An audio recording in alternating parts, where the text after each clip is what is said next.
Madam, আমি আজ একটা দুঃস্বপ্ন দেখেছি। আমার একা থাকতে একটু ভয় করছে। আমি একা ঘরে ঘুমাতে ভয় করছে। আপনার ঘরে কি একটু জায়গা হবে? আমি নিজে দরজার কাছে একটা পাটি বিছিয়ে ঘুমিয়ে থাকব। আমি বললাম, তুমি ভয় পেও না, আমি তো আছি। কিন্তু তার এমন অনুরোধের পিছনে আসল কারণটা কি? আমি ঠিক বুঝতে পারছিলাম না। যাই হোক, সেদিন কাজের ছেলেটি বারান্দায় শুয়েছিল, আর আমি ছিলাম আমার ঘরে। আমার রুমের দরজাটা খোলা ছিল, কারণ কাজের ছেলেটি বলল তার ঘরে সে থাকতে পারবে না, কারণ সে স্বপ্ন দেখে ভয় পেয়েছে। আমি ভেবেছি ও তো আমার নিজের ছেলের বয়সে, কিন্তু আমার ভাবনাটা ছিল ভুল।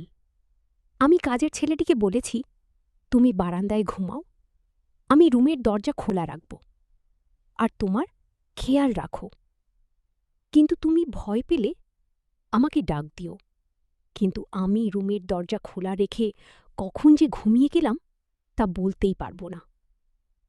কিন্তু সেদিনই তো আসলে কল্পনার জীবনটা একটা বট বাড়ির ৪ দেওয়ালের মধ্যে যেন আটকে গিয়েছিল। স্বামী অজয় একটা মাল্টিন্যাশনাল কোম্পানিতে বড় পদে চাকরি করে। মাসের প্রায় ১৫ দিনই তাকে অফিসের কাজে বাইরে থাকতে হয়। এই বিশাল বাড়িতে কল্পনা আর তার অসুস্থ শাশুড়ি ছাড়া আর কেউ নেই। শ্বশুরমশাই গত হয়েছেন অনেক বছর আগে। বাড়ির সমস্ত কাজ, অসুস্থ শাশুড়ির দেখাশোনা, বাজার করা সবকিছু একা হাতে সামলাতে গিয়ে কল্পনা হাঁপিয়ে উঠছিল। বিশেষ করে বাড়িতে একজন পুরুষ মানুষের অনুপস্থিতি তাকে প্রায়ই চিন্তায় ফেলত। ছোটখাটো মেরামতির কাজ বা জরুরি প্রয়োজনে দৌড়ঝাঁপ করার মতো কেউ ছিল না। একদিন রাতে অজয় বাড়ি ফিরলে কল্পনা কথাটা তোলে, শোনো, এভাবে আর চলছে না। আমার উপর দিয়ে খুব চাপ যাচ্ছে। বাড়িতে যদি একটা কাজের ছেলে থাকত, যে অন্তত বাজারটা করে দেবে বা বাইরের ছোটখাটো কাজগুলো সামলাবে, তাহলে খুব উপকার হতো। অজয় স্ত্রীর ক্লান্ত মুখের দিকে তাকিয়ে বলল, আমিও ভেবেছি। বিশ্বাসটা কিন্তু আজকালকার দিনে একটা বিশ্বাসযোগ্য ছেলে পাওয়া তো প্রায় অসম্ভব। কাকে বিশ্বাস করে বাড়ির ভেতরে ঢুকতে দেব বলো? কল্পনা অনুরোধের সুরে বলল, তুমি একটু চেষ্টা করে দেখো না। তোমার তো কত চেনা জানা মানুষ আছে, হয়তো ভালো কোনো সন্ধান পেয়েও যেতে পারো। অজয় আশ্বাস দিয়ে বলল, আচ্ছা, আমি দেখছি। তুমি যখন এত করে বলছো, আমি আমার বন্ধুদের বলবো। এরপর কয়েকটি কান কেটে গেল। কল্পনা প্রায় ভুলেই গিয়েছিল ব্যাপারটা। একদিন দুপুরে অজয় বাড়ি ফিরল, কিন্তু একা নয়, তার সাথে প্রায় ১৮-১৯ বছরের এক যুবক। ছেলেটার পরনে সাধারণ পোশাক থাকলেও তার চেহারায় একটা অদ্ভুত নিষ্পাপ ভাব ছিল।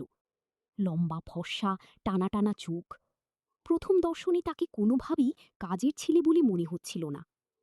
কল্পনা অবাক হয়ে অজয়ের দিকে তাকাল। অজয় ইশারায় ছেলেটিকে একটু দূরে দাঁড়াতে বলে কল্পনার কাছে এসে ফিসফিস করে বলল, কি অবাক হরে? তুমি তো বলেছিলে একজন কাজের ছেলে দরকার। কল্পনা অবিশ্বাসের সুরে বলল, এই ছেলে এ কিন্তু দেখে খুব সরল আর ভদ্র মনে হচ্ছে। একে দিয়ে বাড়ির কাজ হবে তো?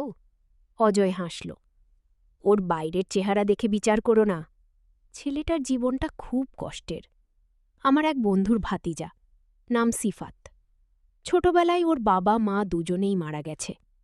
ওর চাচা হামিদ মিয়ার কাছে থাকত, কিন্তু সেই চাচা ওকে দু চোখে দেখতে পারত না। সারা দিন অনেক বেশি পরিশ্রম করাত, কিন্তু ঠিকমতো খেতেও দিত না। প্রায়ই না খেয়ে থাকতে হতো। আমার বন্ধু যখন আমার সমস্যার কথা শুনো, তখন ওই সিফাতের কথা বলল। ছেলেটা খুব সৎ আর পরিশ্রমী। কল্পনা সিফাতের দিকে তাকাল। ছেলেটার চোখে মুখে একটা বিষণ্ণতার ছাপ স্পষ্ট। অজয়ের কথাগুলো শোনার পর তার জন্য মায়া হল।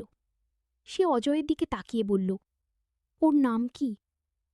অজয় কিছু বলার আগে ছেলেটি নিজেই এগিয়ে এসে বিনয়ের সাথে বলল, ম্যাডাম, আমার নাম সিফাত।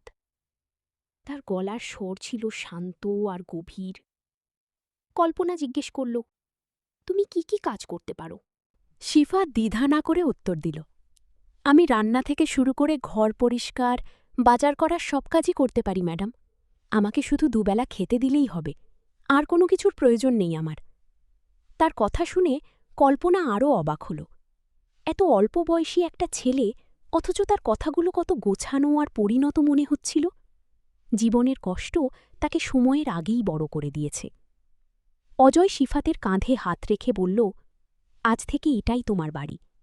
সিফাত মন দিয়ে কাজ করবে, তোমার ম্যাডামকে কোনো অভিযোগের সুযোগ দেবে না, আর যখন যা লাগবে ম্যাডামকেই বা আমাকে বলবে, আমরা খেয়াল রাখব। সিফাতের চোখ দুইটা মুহূর্তের জন্য উজ্জ্বল হয়ে উঠল। সে কৃতজ্ঞতার সুরে বলল, জি সাহেব, আপনারা কোনো চিন্তা করবেন না, আমি আমার সবটা দিয়ে কাজ করব। অজয় বাড়ির পেছনের দিকে বারান্দার সাথে লাগানো একটা ছোট ঘর সিফাতকে দেখিয়ে দিল। বাড়ির মোট ৩টে ঘরের একটাই কল্পনা, আর অজয় থাকত অন্যটায়। শাশুড়ি আর এই ছোট ঘরটা এখন থেকে সিফাতের ঠিকানা হল।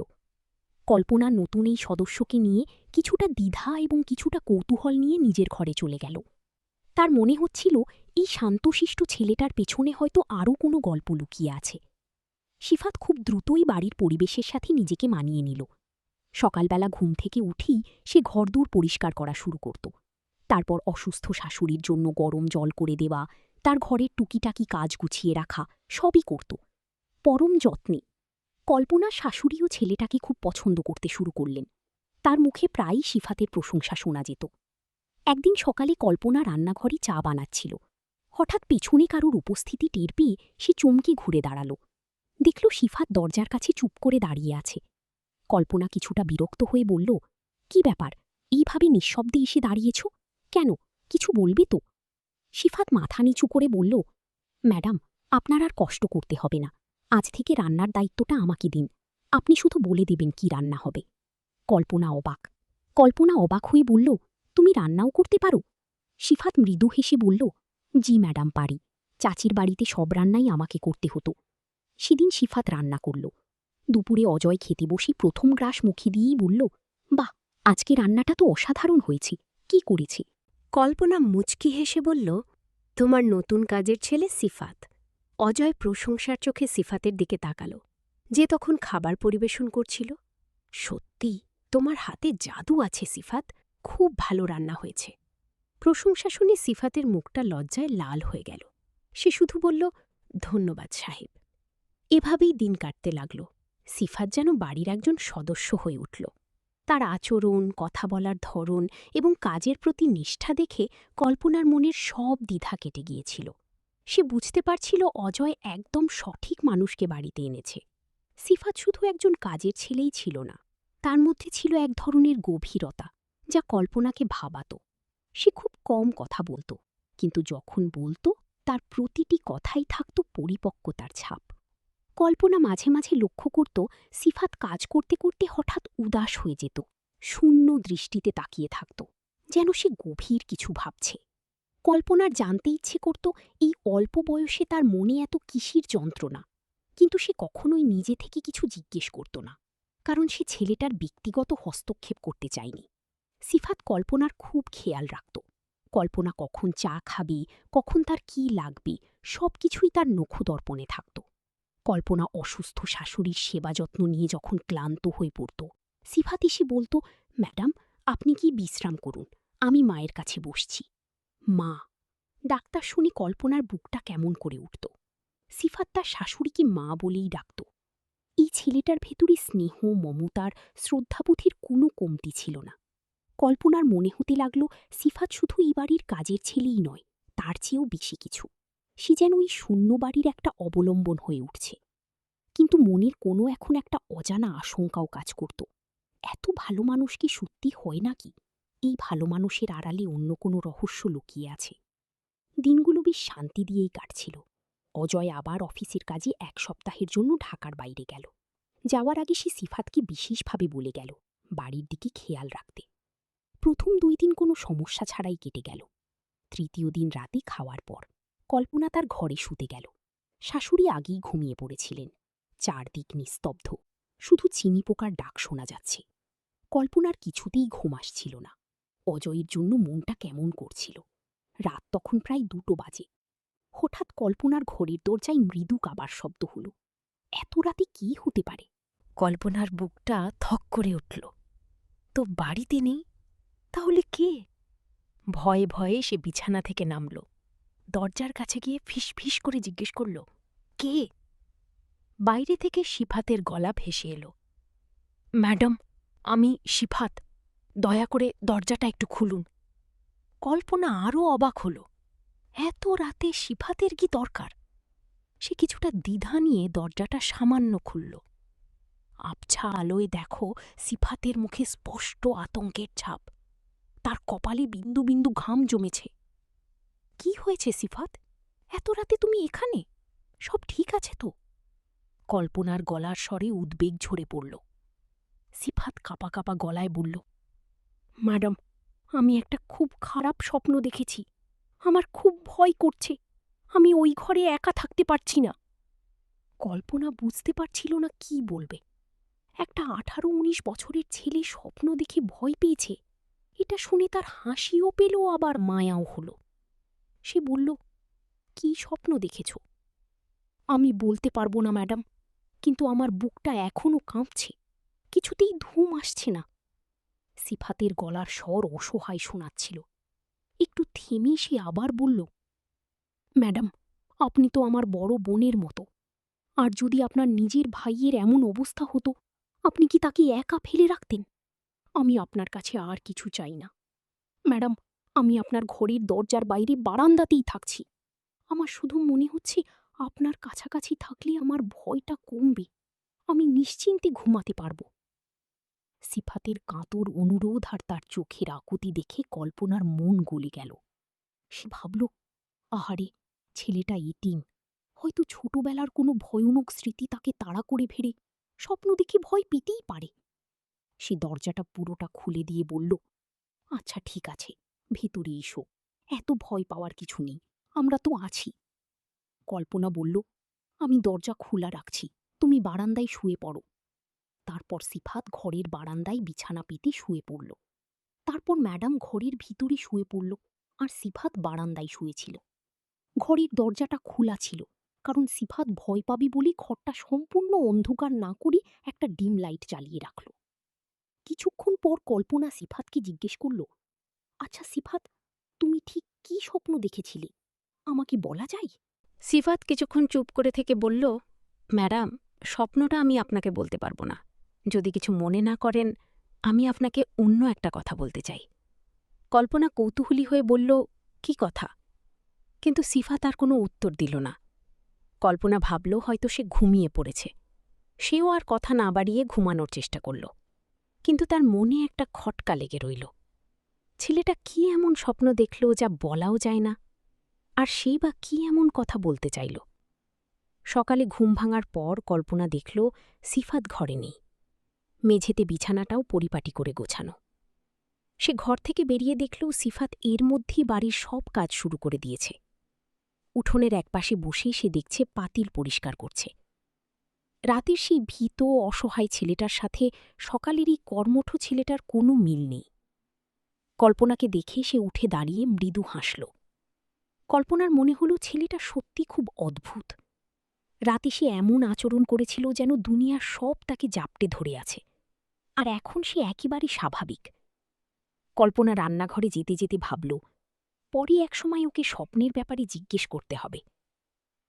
সকালের নাস্তা বানানোর সময় সিফাতই এসে আবার সাহায্যের জন্য দাঁড়াল। কল্পনা তাকে বলল, আমার সাহায্য লাগবে না, তুমি বরং মায়ের ঘরের কাজগুলো সেরে এসো। সিফাত কোনো কথা না বলে চলে গেল। এইরই কল্পনাকে মুগ্ধ করত। সে কখনো কোনো কাজের জন্য না বলত না। কিছুক্ষণ পর কল্পনার ফোনটা বেজে উঠল। স্ক্রিনে অজয়ের নাম দেখে সে হাসি মুখে ফোনটা রিসিভ করল। হ্যালো। ওপাশ থেকে অজয় বলল, শোনো, একটা জরুরি খবর আছে। আমি আজকেও ফিরতে পারছি না। কাল আমাদের এখানে একটা বোর্ড মিটিং পড়েছে। সম্ভবত কাল রাত হয়ে যাবে ফিরতে। কল্পনার মনটা খারাপ হয়ে গেল। সে কি, আরও একদিন? হ্যাঁ, কিছু করার নেই। তুমি সাবধানে থেকো, আর সিফাতকে বলো বাড়ির দিকে ভালো করে নজর রাখতে। সে তো আছে, তাই আমার চিন্তা একটু কম। কল্পনা বলল, আচ্ছা আচ্ছা, ঠিক আছে, তুমি নিজের খেয়াল রেখো। ফোনটা রেখে কল্পনার মনটা আরও বিষণ্ণ হয়ে গেল।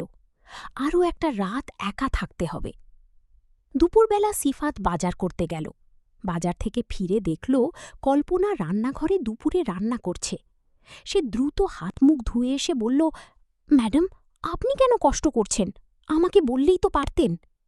কল্পনা বলল, সারাদিন তো তুমিই সব করছো, তাই ভাবলাম আজকের রান্নাটা আমিই করি। যাও, তুমি একটু বিশ্রাম নাও। সিফাত হেসে বলল, না ম্যাডাম, আপনাদের জন্য কাজ করলে আমার ভালো লাগে। এই পরিবারে আসার পর আমি যেন একটা নতুন ঠিকানা খুঁজে পেয়েছি। আমার আর বিশ্রাম লাগবে না। তার কথাগুলো কল্পনার হৃদয়ে গিয়ে লাগল। একটা এতিম ছেলে, যার নিজের বলতে কেউ নেই, সে এই বাড়িটাকে, এই বাড়ির মানুষগুলোকে কতটা আপন করে নিয়েছে। কল্পনার তার জন্য খুব মায়া হল। সারাটা দিন ভালোভাবেই কেটে গেল।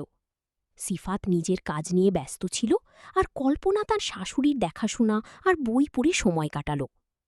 কিন্তু সন্ধ্যা নামার সাথে সাথে গতরাতের ঘটনাটা আবার তার মনে পড়তে শুরু করল। সিফাতের সেই ভীত মুখ, তার সেই অদ্ভুত অনুরোধ, সবকিছু কল্পনার মনের মধ্যে ঘুরপাক খেতে লাগল। তার মনে একটা সূক্ষ্ম সন্দেহের বীজ উকি দিতে শুরু করল। ছেলেটা কি সত্যিই ভয় পেয়েছিল, নাকি এর পিছনে অন্য কোনো উদ্দেশ্য ছিল? কল্পনা মন থেকে এসব চিন্তা দূর করার চেষ্টা করল, কিন্তু পারল না। সে ঠিক করল, আজ রাতে যদি এমন কিছু আবার ঘটে তাহলে সে সিফাতের সাথে সরাসরি কথা বলবে। রাত বাড়ার সাথে সাথে কল্পনার মনের ভেতর অস্থিরতাও বাড়তে লাগল। সে নিজের ঘরের দরজাটা ভেতর থেকে খুব ভালোভাবে বন্ধ করে দিল। গত রাতের মতো আজও তার ঘুম আসছিল না। সে কান পেতে বাইরের করিডোরের শব্দ শোনার চেষ্টা করছিল। সময় গড়িয়ে চলল, এক একটা বার্তায় একটা কোনো সার নেই। কল্পনা ভাবল, হয়তো সে অযথাই চিন্তা করছে। গত রাতে ছেলেটা সত্যি ভয় পেয়েছিল, আজ আর তেমন কিছু হবে না। এই ভেবে সে চোখ বন্ধ করে ঘুমানোর চেষ্টা করল, কিন্তু তার ভাবনাকে ভুল প্রমাণ করে ঠিক রাত 2টোর সময় দরজায় আবার সেই মৃদুকার শব্দ হল। এবার কল্পনার শরীরটা ভয় নয়, বরং একটা অজানার আগে শক্ত হয়ে গেল। সে নিশ্চিত ছিল এটা সিফাত ছাড়া আর কেউ নয়। তার মনের সব সন্দেহ এবার বিশ্বাসে পরিণত হল। ছেলেটার উদ্দেশ্য ভালো নয়, সে সুযোগে সদ্ব্যবহার করার চেষ্টা করছে। অজয় বাড়িতে নেই, এই সুযোগে সে প্রতিদিন রাতে স্বপ্নের বাহানা করে তার ঘরে আসতে চাইছে। কল্পনা বিছানা থেকে না নেমেই কিছুটা জোরে বলল, কে? বাইরে থেকে সিফাতের সেই পরিচিত গলা, ম্যাডাম, আমি সিফাত। এবার কল্পনার গলার স্বর কঠিন হয়ে গেল। সে জানালার কাছে গিয়ে পর্দাটা সামান্য সরিয়ে বাইরে তাকাল। সিফাত আগের রাতের মতোই অসহায় মুখ করে দাঁড়িয়ে আছে। কি হয়েছে? আজও কি স্বপ্ন দেখেছ? কল্পনার কণ্ঠে ছিল স্পষ্ট বিদ্রূপ। সিফাত মাথা নেড়ে বলল, হ্যাঁ ম্যাডাম, আজও আমি খুব ভয় পেয়েছি, দয়া করে দরজাটা খুলুন। কল্পনার ধৈর্যের বাঁধ ভেঙে গেল। সে কঠোর স্বরে বলল, শোনো সিফাত, প্রতিদিন এভাবে ভয় পড়ার কারণ দেখিয়ে আমার ঘরের কাছে আসাটা ঠিক নয়। তোমার আসল উদ্দেশ্যটা কি? আমি তোমাকে সরল আর ভালো ছেলে ভেবেছিলাম, কিন্তু তুমি তো অন্য মতলবে আছো। সিফাত যেন আকাশ থেকে পড়ল। সে হতভম্ব হয়ে বলল, ম্যাডাম, আপনি এসব কি বলছেন? আমি কোনো মতলবে আসিনি, আমি সত্যি। কল্পনা তাকে কথা শেষ করতে না দিয়ে বলল, চুপ করো, একটা কথাও বলবে না। আমি তোমার কোনো কথা শুনতে চাই না। এক্ষুনি নিজের ঘরে ফিরে যাও। আর যদি পরের বার আমার ঘরের আশেপাশে তোমাকে দেখি, তাহলে আমি সাহিতবকে বলে তোমাকে বাড়ি থেকে বের করে দেব। কল্পনার কথাগুলো যেন তীরের মতো সিফাতের বুকে বিঁধল। তার ভরসা মুখটা অপমানে আর কষ্টে লাল হয়ে গেল। তার চোখ দুইটা ঝলঝল করে উঠল। সে আর একটাও কথা বলল না। মাথা নিচু করে নিঃশব্দে নিজের ঘরের দিকে চলে গেল। তার চলে যাওয়ার পথের দিকে তাকিয়ে কল্পনার মনে হল, সে কি একটু বেশি কঠোর হয়ে গেল? কিন্তু পরক্ষণেই তার মন আবার শক্ত হয়ে গেল। সে ভাবল, যা করেছি ঠিকই করেছি। এই ধরনের ছেলেদেরকে শুরুতেই শাসন না করলে তারা মাথায় উঠে বসে। নিজের বিছানায় ফিরে এসেও কল্পনা শান্ত হতে পারে না। তার মনের ভিতরে একটা ঝড় বয়ে যাচ্ছিল। একদিকে সিফাতের প্রতি তার অবিশ্বাস আর ঘৃণা, অন্যদিকে তার সেই কষ্ট পাওয়া মুখটা মনে পড়ায় এক ধরনের অপরাধ বোধ। সে সুরাতের দু চোখের পাতা এক করতে পারল না। সকালবেলা ঘুম থেকে উঠে কল্পনার মাথাটা খুব ভার হয়েছিল। রাতের ঘটনাপ্রবাহ তাকে মানসিকভাবে ক্লান্ত করে দিয়েছিল। সে ঘর থেকে বেরিয়ে দেখল বাড়িটা অস্বাভাবিক রকমের শান্ত। প্রতিদিন এই সময় সিফাত কাজ শুরু করে, কিন্তু আজ তার কোনো সাড়া শব্দ নেই। কল্পনা সিফাতের ঘরের দিকে এগিয়ে গেল। দরজাটা খোলা। সে উঁকি দিয়ে দেখল সিফাত তার সামান্য কিছু কাপড় চোপড় একটা পুরনো ব্যাগে গোছাচ্ছে। দৃশ্যটা দেখে কল্পনার বুকটা ছ্যাঁত করে উঠল। সে কি বাড়ি ছেড়ে চলে যাচ্ছে? কল্পনা ঘরে ঢুকে বলল, এইসব কি হচ্ছে সিফাত? তুমি ব্যাগ গুছাচ্ছ কেন? সিফাত তার দিকে না তাকিয়ে শান্ত কিন্তু ভাঙা গলায় বললেন, চলে যাচ্ছি ম্যাডাম। চলে যাচ্ছ মানে? কোথায় যাচ্ছ? জানি না, কিন্তু এই বাড়িতে আর থাকব না। কল্পনার রাগ হল, কেন থাকবে না? আমি তোমাকে রাতে বকা দিয়েছি বলে? অন্যায় করলে তো বকা শুনতেই হবে। এবার সিফাত তার দিকে মুখ ফেরাল। তার চোখ দুইটা লাল, মনে হচ্ছে সারা রাত কেঁদেছে। সে বলল, আপনি আমাকে ভুল বুঝেছেন ম্যাডাম। এই বাড়িতে আসার পর আমি আপনাদের অনেক স্নেহ, অনেক ভালোবাসা পেয়েছি। আমি কোনোদিন এই ঋণ শোধ করতে পারব না। কিন্তু গত রাতে আমি বুঝতে পেরেছি আপনার মনে আমাকে নিয়ে একটা সন্দেহ ঢুকে গেছে। যেখানে বিশ্বাসী নেই সেখানে থেকে আর কি লাভ? আমি আপনাদের বোঝা হয়ে থাকতে চাই না। তার কথাগুলো কল্পনার মনে গিয়ে আঘাত করল। ছেলেদের কণ্ঠে এত অভিমান, এত কষ্ট। কল্পনার মনটা হঠাৎ করেই নরম হয়ে গেল। সে বলল, কেন তুমি চলে যাচ্ছ? আমি তোমাকে রাতে বলেছি যে তুমি তোমার রুমে ঘুমো, শুধু এই কারণে? শেফাত একটা দীর্ঘশ্বাস ফেলে বলল, না ম্যাডাম, কারণটা শুধু এটা নয়। কারণটা হলো আপনার অবিশ্বাস। আমি যদি আপনার নিজের ভাই হতাম, তাহলে কি আপনি আমাকে এভাবে একা ফেলে রাখতেন? আপনি একবারও আমার কথাটা বিশ্বাস করার চেষ্টা করেন তা? তার প্রতিটি কথা কল্পনার বিবেককে বিদ্দর্শন করছিল। সে বুঝতে পারছিল কোথাও একটা বড় ভুল হচ্ছে। হয়তো সে ছেলেটাকে সত্যিই ভুল বুঝেছে। সিফাত তার ব্যাগটা হাতে নিয়ে দরজার দিকে এগিয়ে যেতে যেতে বলল, যাওয়ার আগে আমি আপনাকে একটা কথা বলতে চেয়েছিলাম ম্যাডাম। সেই কথাটা আজ বলে যাই। কল্পনা অধীর আগ্রহে বলল, কি কথা? সিফাত দরজার কাছে দাঁড়িয়ে কল্পনার চোখের দিকে সরাসরি তাকায়। তার দৃষ্টিতে ছিল গভীর বিষণ্ণতা আর সততা। সে বলতে শুরু করল, আপনি জানেন ম্যাডাম? সিফাত বলতে লাগল, ম্যাডাম, আমার যখন ৫ বছর বয়স, তখন আমার মা মারা যায়। ঠিক তার ১ বছর পর বাবাও চলে যায়। আমি মা বাবার ভালোবাসা কি তা বোঝার সুযোগই পাইনি। চাচার বাড়িতে থেকেছি ঠিকই, কিন্তু এক ফোঁটা স্নেহ পাইনি। এই বাড়িতে আসার পর আপনার আর সাহেবার আচরণে আমি প্রথমবার অনুভব করেছি যে পৃথিবীতে এখনও ভালো মানুষ আছে। আমি আপনাকে সবসময় আমার নিজের বড় বোনের চোখেই দেখেছি। কথাগুলো বলতে বলতে সিফাতের গলা ধরে আসছিল। সে নিজেকে সামলে নিয়ে আবার বলল, আপনি জানতে চেয়েছিলেন আমি রাতে কি স্বপ্ন দেখেছিলাম, তাই না? আমি সেদিন আপনাকে বলতে পারিনি কারণ আমি ভয় পেয়েছিলাম। আপনি হয়তো আমার কথা বিশ্বাস করবেন না। আমার ভয়টাই সত্যি হল। কল্পনা স্তব্ধ হয়ে তার কথা শুনছিল। তার বুকের ভেতরটা ধড়ফড় করছিল। সিফাত বলল, প্রথম যেদিন রাতে আমি আপনার দরজায় কনকন করেছিলাম, সেদিন আমি স্বপ্নে দেখেছিলাম কয়েকজন মুখোশধারী লোক আমাদের বাড়ির দেয়াল টপকে ভিতরে ঢুকছে। তারা সোজা আপনার ঘরের দিকে আসছিল। তারা আমাদের বাড়িতে ঢুকে সবকিছু লুট করার চেষ্টা করছে এবং আপনার ঘরের দিকে এগোচ্ছে। আমি চিৎকার